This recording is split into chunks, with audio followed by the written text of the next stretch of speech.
Feliz Natal, família PIB-RJ, Feliz Natal, convidados e visitantes nossos.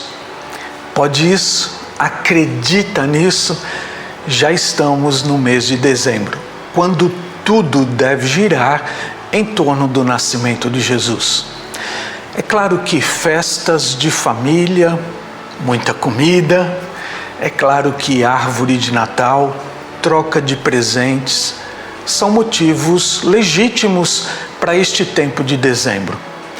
Mas nós não podemos deixar de lembrar-nos de que o verdadeiro motivo de Natal a gente encontra na pessoa de Jesus. Não deixe que outras coisas sejam mais importantes que o nascimento de Jesus.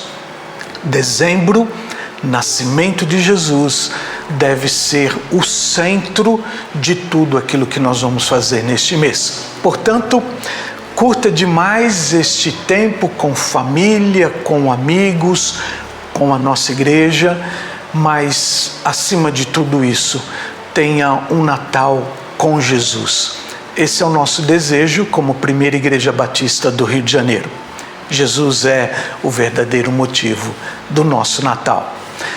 Teremos a partir de hoje à noite, indo para domingo que vem, também à noite, depois para o terceiro domingo, dia 20, manhã e noite, e no dia 25 de dezembro, uma sexta-feira, às 19h30, cultos natalinos, muita música de Natal, muitos grupos de nossa igreja participando destes cultos e ministrando a você um tempo efetivo de Natal, com canções que falam da pessoa de Jesus. Se encontre conosco a partir de hoje à noite com o Coro Dominus, depois, durante todo este mês, com outros vários grupos musicais de nossa igreja. Queremos que você se sinta bem e que estes cultos levem você a refletir sobre a pessoa de Jesus. É por isso que estamos trabalhando tanto para que este mês de dezembro o abençoe. Este mês também é um mês de carência. Nós precisamos lembrar disso. Carência de afeto, carência de recursos, carência de palavras amigas, por conta de perdas e por conta de sentimentos, às vezes tristes. É por isso que nós queremos motivar a você para que neste tempo, neste mês, você se envolva com o cuidado de alguém. Alegrar Jesus é alegrar alguém também. Por isso, abra o seu coração para que nestes dias você esteja olhando para alguém com desejo de servi-lo, de alimentá-lo, de participar do Natal de Jesus com ele. O Natal de Jesus não é um Natal só seu, é o Natal da nossa comunidade, é o Natal do nosso povo, é o Natal da nossa família, dos nossos amigos. Invista tempo neste Natal, cuidando de outra pessoa também. Voltarei para o meu lugar até que se reconheçam culpados, assim diz o Senhor ao seu povo, por meio do profeta Oséias, capítulo 5, verso 15. Irei e voltarei para o meu lugar até que se reconheçam culpados e busquem a minha face. Estando eles angustiados, cedo me buscarão. Diante do pecado que se instalaram no meio de Israel, Deus declara através do profeta que vai retirar a sua presença da vida do seu povo até que se encontre nos corações verdadeiro arrependimento, aqui caracterizado por duas evidências. A primeira é o reconhecimento do pecado. Sem tentativas de desculpas, sem explicações atenuantes, pecado é pecado e assim deve ser reconhecido. Não devemos confundir a bondade e a misericórdia de Deus com tolerância ao erro. A segunda evidência de arrependimento mencionada é buscar a face de Deus. até que se reconheçam culpados e busquem a minha face, diz o Senhor. Há um propósito da parte de Deus nesse processo, que aqueles que são seus tenham com Ele comunhão e andem em sua presença. Presença santa, como costumamos cantar em nossos cultos. Para tanto, é necessário que haja arrependimento e que o pecado seja removido. Desejando que assim aconteça e de forma rápida, o Senhor se retira de modo proposital para que a angústia produzida pelo seu afastamento promova no coração humano o anseio pela sua presença. Estando eles angustiados, cedo me buscarão. É hora de respondermos afirmativamente e rapidamente ao propósito de Deus para as nossas vidas. É momento de confissão.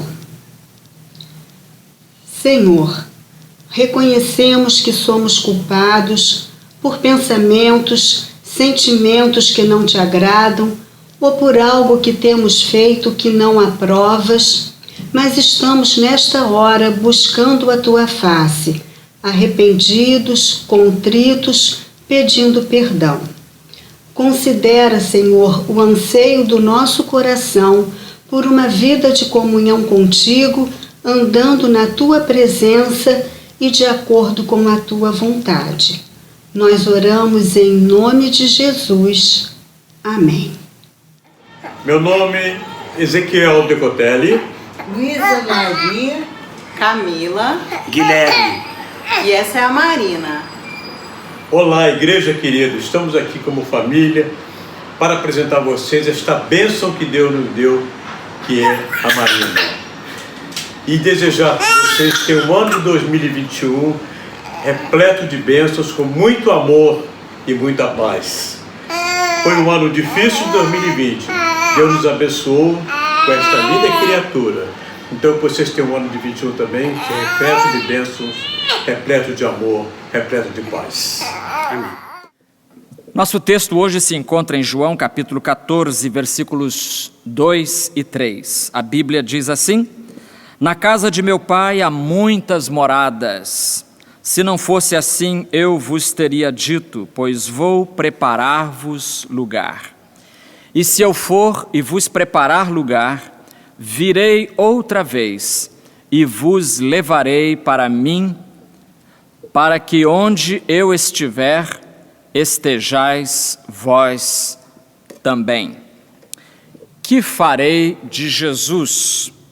Mensagem de número 7. Vamos orar. Eterno Deus, nós te agradecemos de todo o coração a alegria de podermos retornar e podermos cultuar o teu santo nome. Obrigado pelas muitas bênçãos com que nos tens abençoado. E agora pedimos mais esta, a bênção de podermos ouvir a tua voz falando, desafiando, ensinando, corrigindo, admoestando e inspirando os nossos corações. Nós oramos no nome precioso de Jesus. Amém. Durante estes últimos domingos, nós temos tentado pensar em possíveis respostas que o crente daria à pergunta de Pilatos. Pilatos perguntou, aflitíssimo, que farei de Jesus chamado Cristo? Nós vimos então uma primeira resposta que o crente poderia dar a esta pergunta de Pilatos é: eu crerei nele, porque realmente a fé é o início, é o fundamento de todas as coisas. Depois a segunda resposta poderia ser: eu o adorarei, porque quem crê vai adorar também a Jesus. Uma terceira resposta é: eu o amarei, porque quem crê, adora, ama a Jesus. E uma quarta resposta: eu o servirei. Uma quinta resposta: eu o imitarei. Uma sexta resposta, a última que vimos: eu falarei dele. E hoje nós vamos pensar nessa resposta: eu o aguardarei. Eu o aguardarei. Eu queria começar com uma das histórias mais famosas que vem da antiguidade. É uma história da literatura clássica grega, é a história de uma mulher que se chamava Penélope. E o seu marido um dia juntou todas as coisas e foi para a guerra. O marido dela se chamava Odisseu. Depois os romanos vão adaptar essa história e vão dizer que ele se chamava Ulisses. É o mesmo personagem, tanto Odisseu quanto Ulisses. E essa história foi contada por Homero neste livro clássico que é a Odisseia. A Odisseia porque conta a história do senhor Odisseu. Pois bem, Odisseu partiu para uma guerra. A guerra era longe, era em outro país, hoje esse país é a Turquia, e era chamada Guerra de Troia. E os acontecimentos finais dessa guerra estão registrados numa outra obra clássica desse mesmo autor, Homero, que é uma obra chamada A Ilíada. A Ilíada. Bom, Odisseu foi para a guerra. Passaram-se meses, passaram-se anos, mas Dona Penélope não recebia nenhuma comunicação. Então ela ficou sem saber, será que ele está vivo? Será que ele está morto? Será que ele vai voltar? E ficou nisso.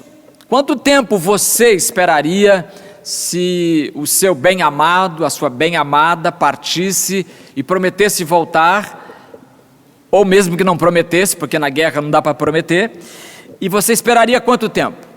Dona Penélope continuou esperando, simplesmente continuou esperando.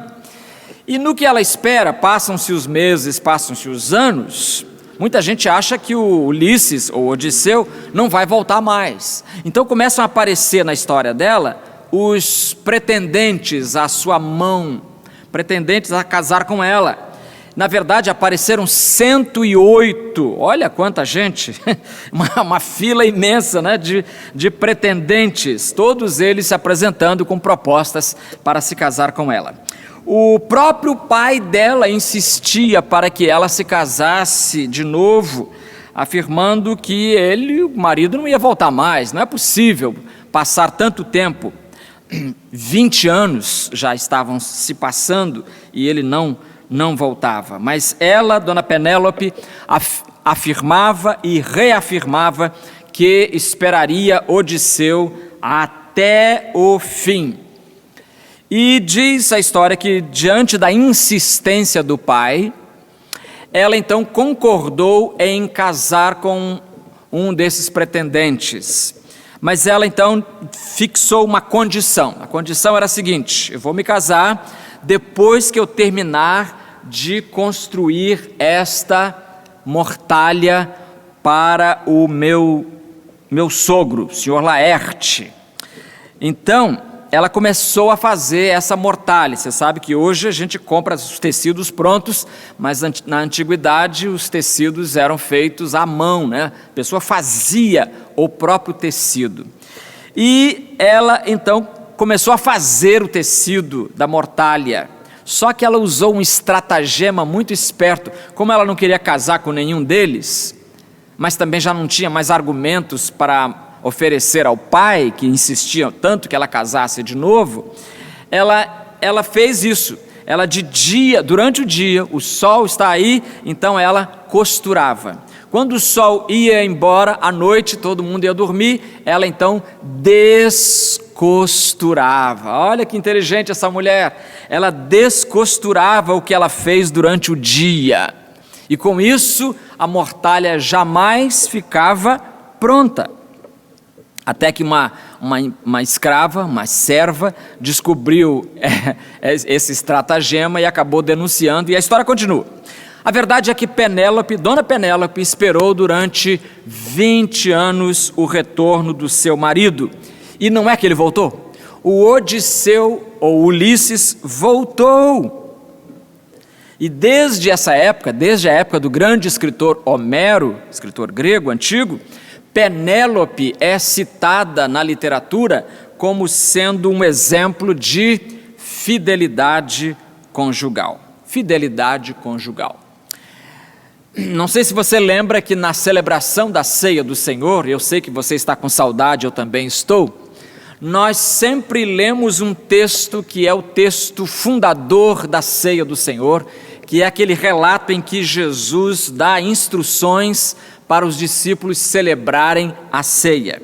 E lá em 1 Coríntios 11, 26 nós lemos: porque todas as vezes que comerdes deste pão e beberdes do cálice, proclamais a morte do Senhor até que Ele venha.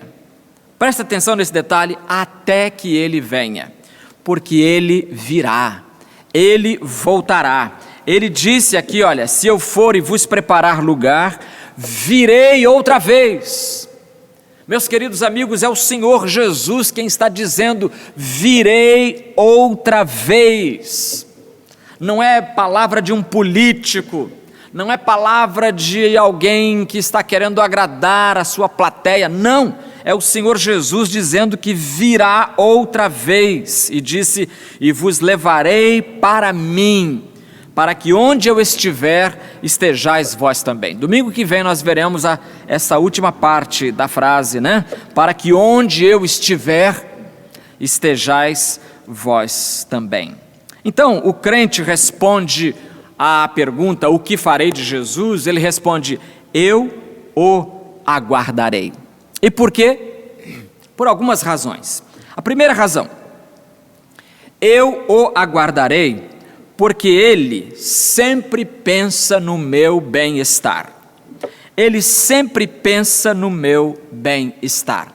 Há uma música em inglês, uma música popular, com a letra em inglês, e ela diz assim, é um refrão que o sujeito repete, toda vez que você vai embora, você leva um pedaço de mim com você. Toda vez que você vai embora, você leva um pedaço de mim com você. Aqui em João capítulo 14, nós vemos exatamente que Jesus está indo embora e Ele vai levar um pouco dos discípulos consigo. Ele vai levar um pouco dos discípulos com Ele. E por isso, em João 14, nós temos essa palavra, essa fala de Jesus se despedindo dos discípulos. Por isso que o texto, o conteúdo dos capítulos 14, 15, 16 e 17, esses 4 capítulos, eles são conhecidos tecnicamente, nas discussões acadêmicas de João, esse trecho é conhecido como o discurso de despedida. Discurso de despedida. Por quê? Porque Jesus aqui está querendo preparar os seus discípulos emocionalmente para que eles não se sintam sós, para que eles não se sintam abandonados, para que eles não se sintam órfãos. Então Jesus não quis deixar os seus discípulos confusos. Se a tristeza era inevitável, a dúvida era descartável. Jesus queria tirar a dúvida do coração deles. Ele voltaria. A igreja anglicana, a igreja da Inglaterra, teve grandes pregadores e um deles chamava-se Henry Liddon. Ele faleceu em 1890, foi um notável pregador, especialmente na Catedral de São Paulo, que era a base dele. E há um sermão dele que eu li e que diz assim: se Cristo não voltar, devemos trancar a porta desta igreja e jogar a chave no rio. Se Cristo não voltar, diz o pastor Liddon, se Cristo não voltar, devemos trancar a porta desta igreja e jogar a chave fora. Jogar a chave no rio Tâmisa, que banha a cidade de Londres, evidentemente. Em outras palavras, o cristianismo seria visto, se Jesus não voltar, ele seria visto como uma religião falsa. E todas as esperanças que ornam a fé cristã, elas se apagariam por completo. Meus amigos, se Cristo não voltar, a nossa fé não tem fundamento, portanto não tem futuro, e daí não é nada a festejar. Se Cristo não voltar, igreja é desperdício de tempo. Se Cristo não voltar, pregação é desperdício de palavra, dízimo é desperdício de dinheiro, culto é desperdício de talento. É tudo em vão, tudo inútil se Cristo não voltar. Mas graças a Deus que Ele disse: vou preparar-vos lugar, e se eu for e vos preparar lugar, virei outra vez. Jesus virá outra vez. E enquanto Ele não vem, nós devemos nos preparar para o seu retorno. Eu li a história de um judeu na Letônia, um judeu chamado Marcos, e ele se converteu. O pai dele era o rabino das 3 sinagogas que havia no século XIX, na capital da Letônia, cidade que se chama Riga. E Marcos se converteu, se tornou um grande líder, um grande pregador do evangelho em Londres, e ele ia sempre a Israel, ele estava sempre lá em Jerusalém. E ele conta que certa vez ele estava em Jerusalém para se reunir com alguns irmãos, e quando acabou a reunião, ele saiu com outro irmão e foram caminhando na direção do Monte das Oliveiras. E no que vão caminhando, eles alcançam um judeu que também está caminhando e começam a conversar. E parece que esse senhor Marcos, da Letônia, gostava muito de evangelizar os judeus. Ele era judeu, então já tinha uma ponte estabelecida. E ele está conversando com esse judeu no caminho para o Monte das Oliveiras, e é um judeu ortodoxo, daqueles que usam, né, o peiot aqui, aquela coisa, a barba aqui, né, pendurada, aquela coisa bonita que eles usam.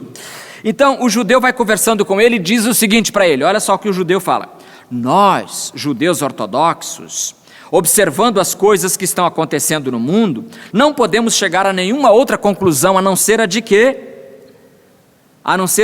a vinda do Messias está próxima. A vinda do Messias está próxima. E quando ele vier, seus pés estarão sobre o Monte das Oliveiras. Por isso, vou ao Monte das Oliveiras todos os dias para estar pronto para recebê-lo. Eu vou ao Monte das Oliveiras todo dia, disse aquele judeu, porque quero estar pronto para recebê-lo. Ah, meus irmãos, que o Senhor Jesus nos encontrasse assim, nos encontrasse prontos quando voltar, prontos a recebê-lo, de braços abertos, de corações limpos, de vidas preparadas. Jesus deixou claro, meus queridos, que Ele nos aguarda porque Ele sempre pensa no nosso bem-estar. O Senhor Jesus aprecia conviver conosco, Ele deseja muito, muito, muito a nossa companhia. Por isso é que Ele disse que ia preparar-nos lugar. Então você já sabe o que é que Jesus está fazendo hoje. Jesus está no céu preparando-nos lugar. E se eu for e vos preparar lugar, virei outra vez. Uma segunda resposta é: por que nós devemos esperá-lo? Eu o aguardarei, porque ele prometeu voltar e me levar. Ele prometeu voltar e me levar. Você lembra da narrativa, primeira narrativa da Bíblia, depois da criação das coisas, da criação em si, depois vem a criação do homem, depois vem a narrativa da introdução do pecado na vida humana, Gênesis 3, lembra? E a Bíblia diz que quando Adão foi expulso do paraíso, o que aconteceu em seguida? Gênesis 3, 24. E havendo expulsado o homem, Deus é o sujeito aqui, pôs a leste do jardim do Éden os querubins e uma espada flamejante que se revolvia por todos os lados para guardar o caminho da árvore da vida. Ou seja, para impedir que Adão voltasse por si mesmo para o paraíso. Meus queridos, com essa espada flamejante se revolvendo por todos os lados, nós temos clara aqui a impossibilidade de o homem retornar sozinho para o paraíso. Foi preciso que o Filho de Deus viesse e abrisse o caminho, por ser Ele mesmo o caminho. Ele veio dos céus, e é isso que nós celebramos no Natal. O Natal chegando agora, vamos celebrar, e nós lembramos isso: Jesus veio abrir o caminho para nos fazer retornar ao paraíso. Olha, não vai sair no jornal, pode crer, mas a qualquer momento a história humana será interrompida para sempre. Jesus voltará. Foi Ele mesmo quem disse: virei outra vez. Versículo 3: virei outra vez e vos levarei para mim. E quando, lembra, no último contato de Jesus com os discípulos, você lembra? Foi antes de Jesus subir para o céu. Atos capítulo 1 conta como é que foi isso. Atos 1, 9 a 11 diz assim: depois de dizer essas coisas, ele, Jesus, foi levado às alturas enquanto eles olhavam, e uma nuvem o encobriu de seus olhos. Então presta atenção, Jesus vai subindo, contrariando inclusive a lei da gravidade, que puxa tudo para baixo, né? Jesus está indo para cima, Jesus vai subindo, enquanto eles olhavam, ele foi levado às alturas e uma nuvem o encobriu de seus olhos. Estando eles com os olhos fixos no céu, enquanto ele subia, apareceram junto deles 2 homens vestidos de branco, que lhes disseram: homens galileus, por que estáis olhando para o céu? Esse Jesus que dentre vós foi elevado ao céu, virá do mesmo modo como o vistes partir. Ainda ontem estava lendo na internet um artigo de um sujeito dizendo que Jesus já voltou. Então agora nós temos que sair comunicando às pessoas que Jesus já voltou. Mas como que Jesus já voltou? Se aqui está dizendo, virá do céu do mesmo modo como o vistes partir. E lá em Apocalipse nós lemos que todo olho o verá. Então não tem nesse negócio de dizer ei-lo aqui ou ei-lo ali. Não vai lá, não vai não, porque não é por aí. Quando Jesus voltar, meu prezado amigo, vai ser muito mais luz do que essas que você vai ver aqui acesas hoje à noite.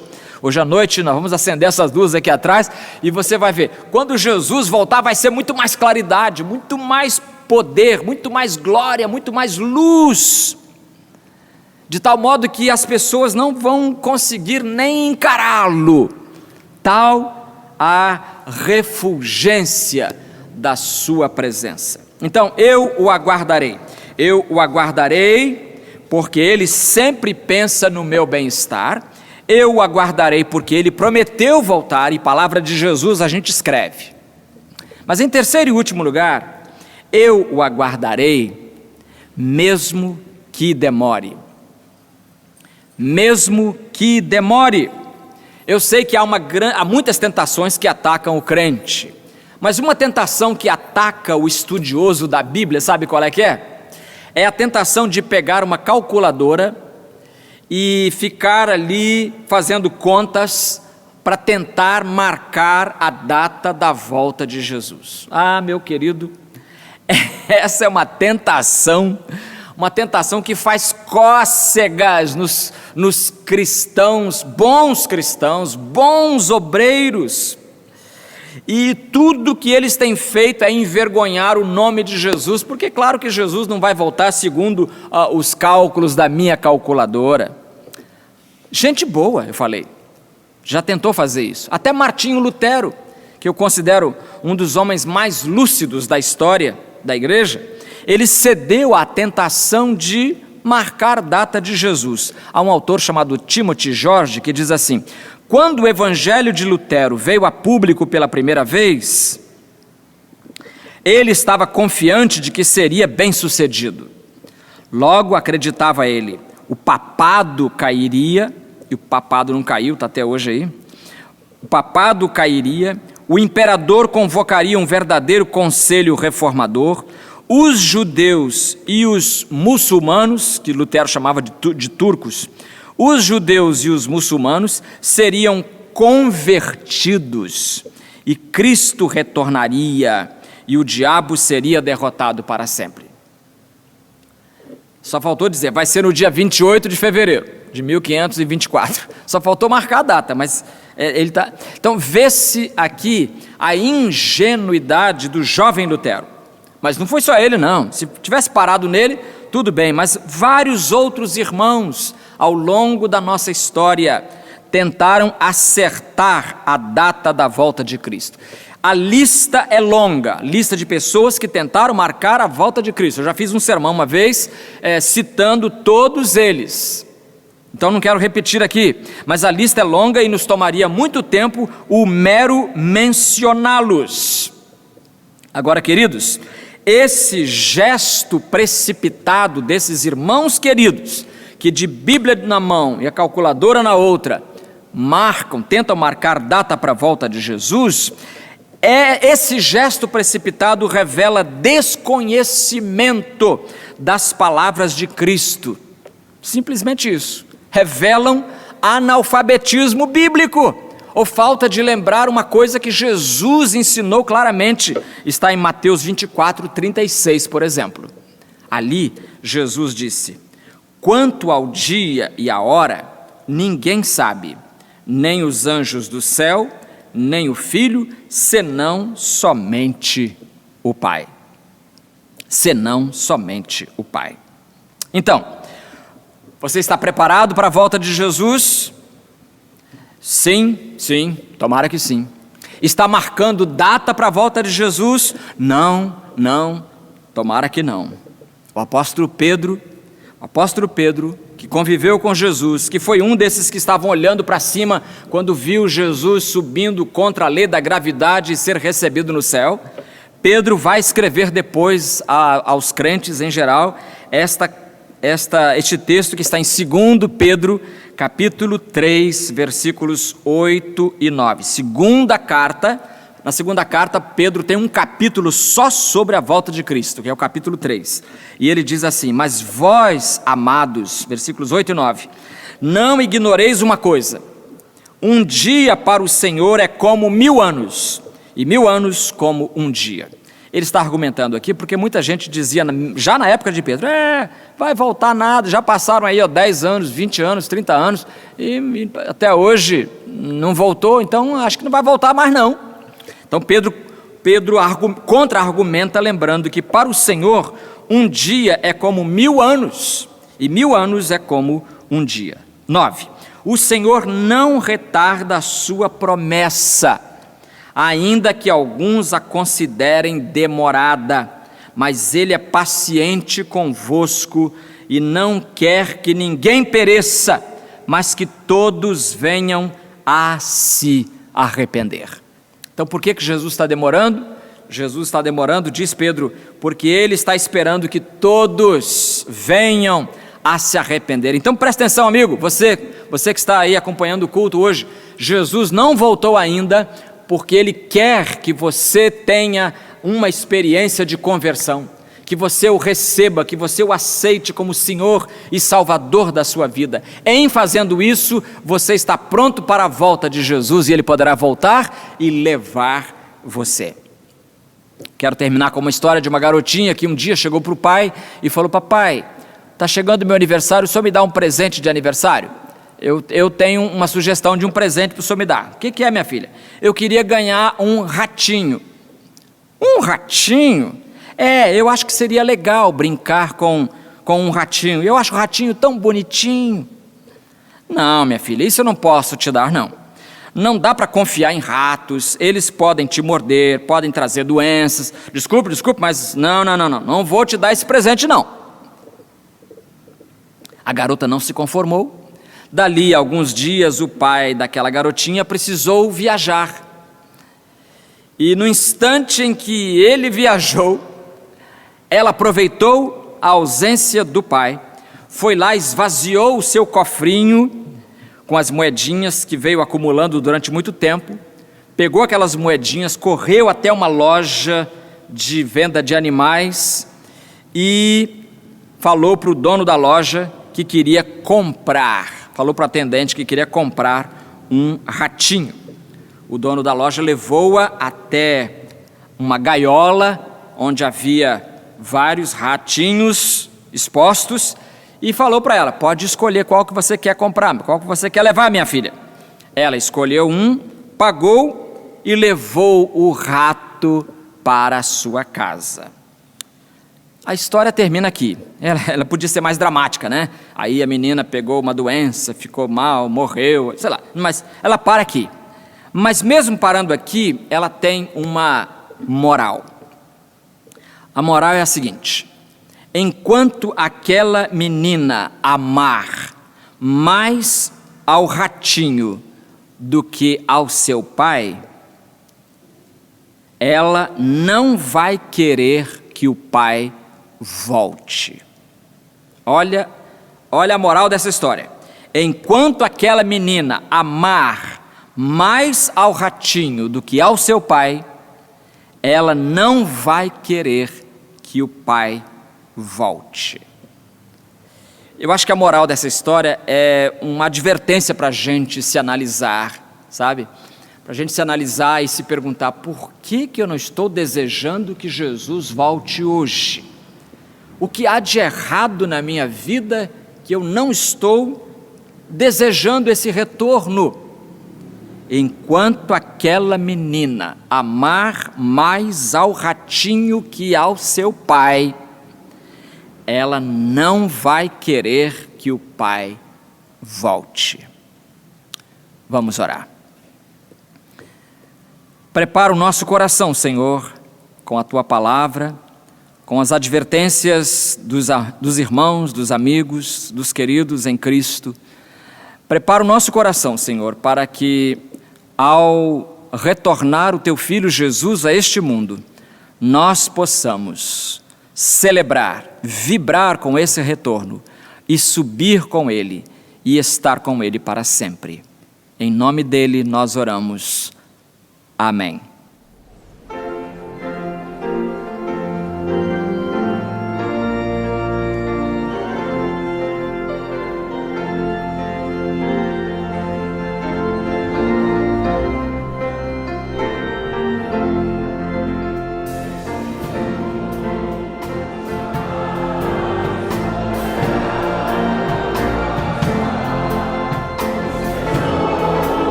Olá! Estamos iniciando neste mês de dezembro a campanha de adoção de alunos da Escola Vitória.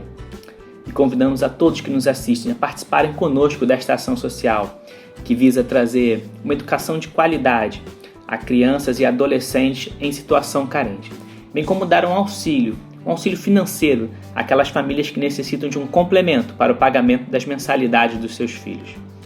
Falaremos mais deste projeto ao longo deste mês, que já tem dado bons frutos. Nos ajude a continuar esta obra do Senhor, seja doando qualquer valor ou adotando mensalmente uma criança.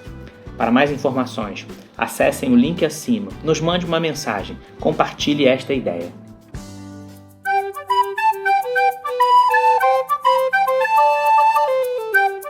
É um prazer, irmãos, participar deste culto para trazer uma palavra sobre o Projeto Itabar.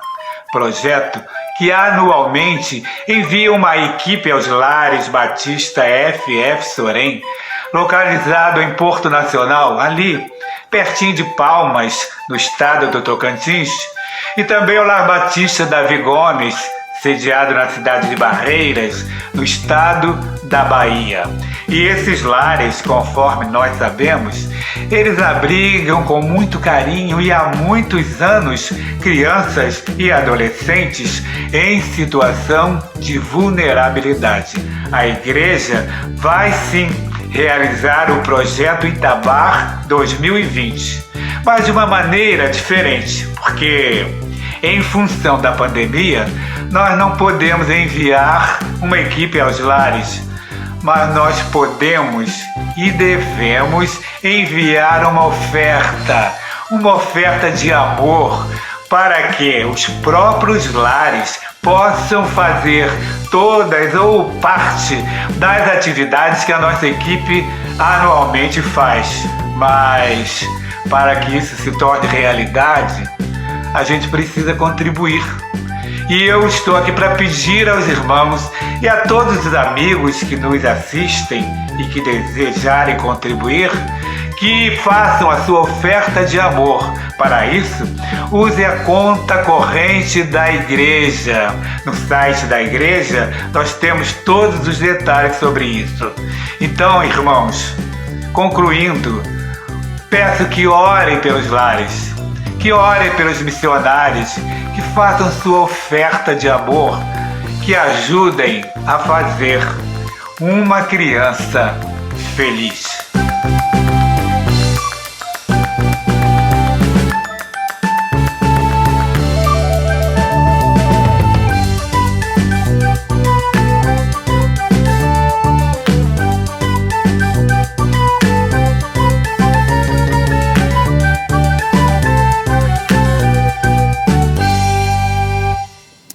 Antes de encerrar o culto, nós queremos agradecer a você o fato de você ter cultuado conosco nesta manhã. Nossa oração é que o Senhor continue abençoando a sua vida, continue fortalecendo a sua fé, fortalecendo a sua esperança e o seu amor em Cristo Jesus, né? Volte a estar conosco hoje às 19 horas. Como eu prometi, nós vamos acender essas luzes que estão aqui atrás.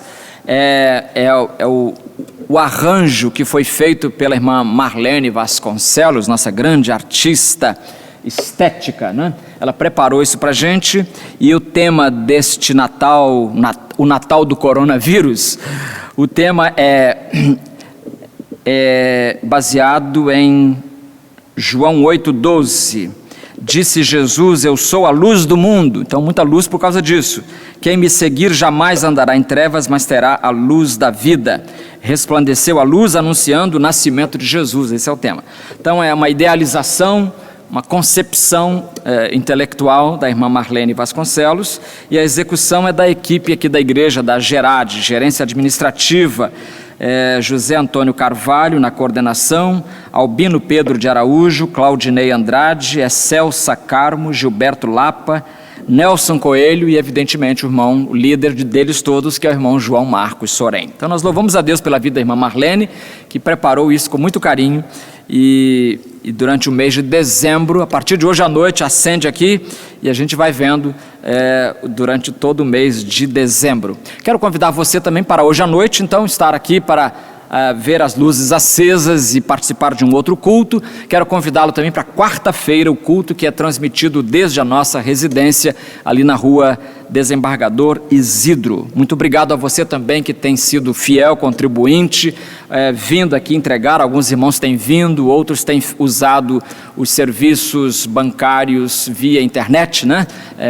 Internet online, conta online, transferência online, e tem resolvido, e nós louvamos a Deus até por aqueles irmãos que não são membros da igreja, mas que igualmente têm colaborado com o sustento da obra do Senhor. Está aí a campanha do Itabar, você contribua com quanto quiser e, enfim, vamos continuar trabalhando, servindo ao Senhor. Obrigado, então, aos nossos irmãos que nos ajudam na formação e na formatação deste culto. Que o Senhor possa abençoá-los a todos. Vamos curvar as cabeças e orar, encerrando este culto.